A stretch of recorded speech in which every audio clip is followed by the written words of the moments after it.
spit in my mouth. Force me. I would grip my tongue in my ass. But I would not run my fingers through my hair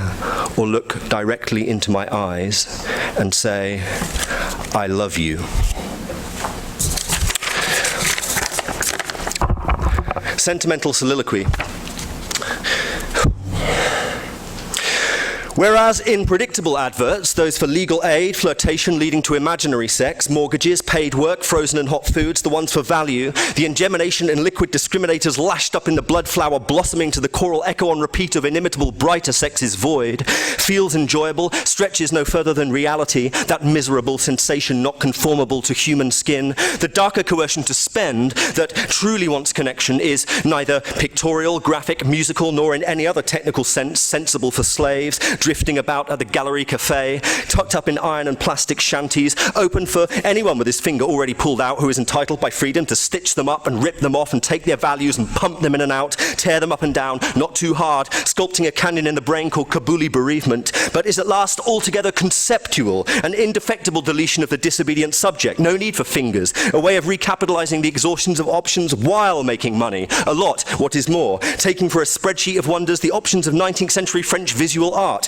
conceptual options disinfected of their political violence and boiled down to increments of pseudo-aberrant progress and discovery, as if to say, fuck, or fuck le grand chef de l'international, and fuck all chefs, revamp options of the inmates of the ledge after realism whose expedience for us is to scuttle 50 years ahead of us so that we can be told to catch up by Brian Gysin, a management motivation strategy long familiar to short-lived workers, fuck the crab-ass ideational impecunities of a comité de vigilance, fuck its pittance, it's shitty nitpicking. Our terms of reference are catching up with a post-communard prestidigitation in the shadow of synthetic impossibility. Options distinct from those of the Bakari or Igbo, or unreassigned women who want to abolish brothels, or mistakenly circumcised teenage girls, or unmistakenly circumcised teenage girls with slapped asses and their pants down in the craters of Afghanistan, where there is no first lady, no origin of fame, not her concept, where what one of the Goncourts called a thorough bleeding has postponed the women's revolution, knowing that you can't do X anymore on account of its having been done in X by X, or protesting that X cannot be done because X did it as an advert for X in X, since something must be protested to keep up our appearances, or dismissing X as a derisory derivative of X that is also derivative of the also derisory erstwhile derivative X, itself now impossible, compiling the representative prescriptions to generalize under a heading, X, a certificate of cognitive absenteeism, made provocative by its association with the goals of tolerance, solidarity, contingency, intersubjectivity, and irony, and the last contact with art is in knowing well, explaining well, and generalizing well X, the transcendent inhibition, equal for hedonics to the quantity of titillation resistant at first to premature conglomeration with the boredom of the New York, Berkeley, London, Appalachian rich, and their proxies in persona propria, the asset portfolio managers who know a good concept. You don't need to culminate in a dump of gore in the Rue Ramponneau to get into the White House, or to the disgust conceded by ex-admirers, smirking a zero sum that swells right up to the blatant moon, the whole whoring of outer space that is not known unless it first be tried, and is not there, not real, not sensible, the assumption being that more or less all intellectuals are, or could be prevailed on, to play act the subspecies of patron who is adamantly besotted to the last-ditch fringe of lip, marrow, hot-taut skin, sexual grin or bunghole with a fantasy that she is willing to pay for adverts never to happen, exist, go on, or be there at all, for life insurance, favourable mention, shopping apps and genital extensions, protuberances of the ordinary surplus stationed behind the origine des détournements, they take place at least, that she will be willing to pay for adverts not to happen, not to exist, not to go on, not to take place, and not to be there, roughly through the nose, with a credit card. In this bastard ode to prose, there are already none for free, because nothing is advertised in here. Value is never added. Love is flat packed, not inflated. The eye is already on Venus. And the point is to rip open a new market in user nixing perniciously specific pictorial, graphic, cinematic, natural, or musical irritations. Anything that requires a subject making detail look radical, or work, many of them not nearly pornographic enough. Children, most egregiously, way too impossible, loosely crammed with skulls and nerves you don't want to scoop out. No breasts, convincingly unrealistic because always the most permanent breasts in the world. Conceptual, promoted, other options for game-changing having eloped to the grave with Manet, leaving nothing to barricade except the stomach and the chimney. Therefore the chimney is barricaded up,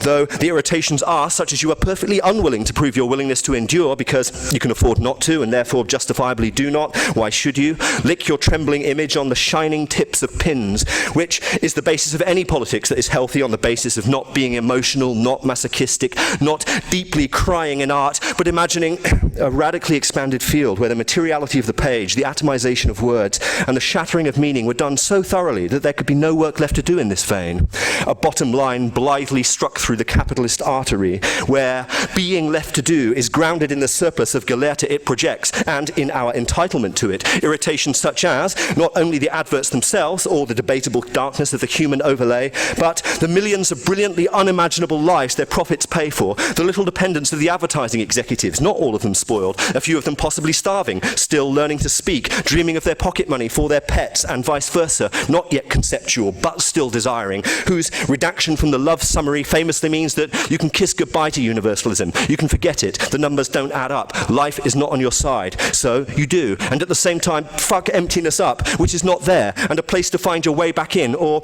you do and you don't, as with death, which is not happening at all, not existing, not going on, not taking place, or not being there, while also inconclusively there and all but completely happening, all but going on again, in the region of comprehensively existing, and being there the while so much and so hard that you are not even for a second bound to split for conceptual infinity, while first being reconstituted into the second before it, even a split speck of you not there, like this. It's never really my practice to explain poems in advance, and I'm not going to explain this one either, but I think it would make for a more interesting experience for people if I could at least provide a few coordinates, since I don't expect that everyone will know about the event which this poem addresses. This is the beginning of Ode to TL61P2. The event which it directly addresses happened on 26th of March 2011, and that's stated in the poem. What happened on that day was that some activists in London, part of the wider movement protesting against the coalition government there and the austerity policy, which has been destroying so many of the accomplishments of social democracy in Britain over the past few years, decided that they would, in a tactical and symbolic act of solidarity, in expression of solidarity with the protesters still then camped out in Tahrir Square in Cairo, that they would occupy Trafalgar Square. If you've not been to London, it's an extraordinarily prominent, possibly the kind of heart of London, this grand square in front of the National Gallery, and that they would produce a symbolic solidarity with the people in Tahrir Square. And of course also, hopefully, jam in a stubborn wedge into the heart of London and see what the police could do about it. The police decided immediately to do what they usually do about it, which was to kettle everybody and then immediately chuck them all out and arrest anyone who resisted. So the square was very quickly cleared. Millbank is the only other thing I'll explain in advance. Millbank is the centre of the Conservative and Liberal Democrat coalition government in London. And on the 10th of November 2010, an enormous student protest assaulted the building of Millbank, smashed out all of its glass windows, and seized control of the central building of government for a number of hours. So this is the clearance of Trafalgar Square. I'd like to dedicate it today to my friends and comrades in this part of the world, and specifically to anyone who fought for Occupy Oakland. What the public hears from the police on TV is the voice of police management. Everyone who has a manager knows what that litotic brachyllogy always sounds like. You learn in the end to pick out the buzzwords like hares from a dessert you only think you don't want to eat now, whereas, in truth, it is what you have paid for, in order that you can be too intimidated to complain about it or send it back, by way of sending yourself back instead. And though the mouthfeel is like a grease-filled crack, except astonishingly ugly, you study to roll your eyes, pucker as if embittered, and furtively smirk at the gelatin soufflé with the other patriotic bulimics. When, during the live BBC News 24 coverage of the clearance of Trafalgar Square on the 26th of March 2011, the police commander, think of your area manager going by that name, explained for the benefit of sedulous licensees who own the perk of Freeview that the people presently adopted under the state truncheons are not protesters, but criminals intent on chaos, not one because they cannot be, but the other because they are. What he meant was, 1. The plan to camp out in Trafalgar Square is tactically brilliant and must not succeed. Real passion really does make disproportionate analogies powerful. The disproportion of Trafalgar to Tahrir would be no disincentive to solidarity. It would also appeal too much to over-exercised Arabs here and in the region. It would give Al Jazeera an unwelcome brief commercial edge against Sky. 2. When the rank-and-file cops are angry and bored of tolerating teenage insubordination, you toss them some roughage of which they may boast that they feel entitled to it after a tiring day. You watch the cops get their revenge. You get an anal sadistic bliss kick out of watching them do it, only because you allow them to. They will think you are turning a blind eye to their excesses and be very flattered. This is what management always thinks. 3. It was late at night, and the police in the square were being paid overtime. The bit of extra cash for its members would slow the impetus of the police union,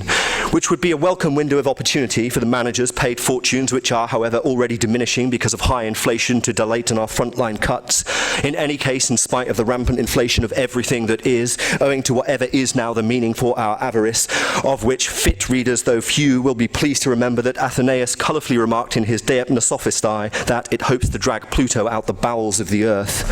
4. The windows at Millbank are not yet fixed. You are strangulatingly disentangling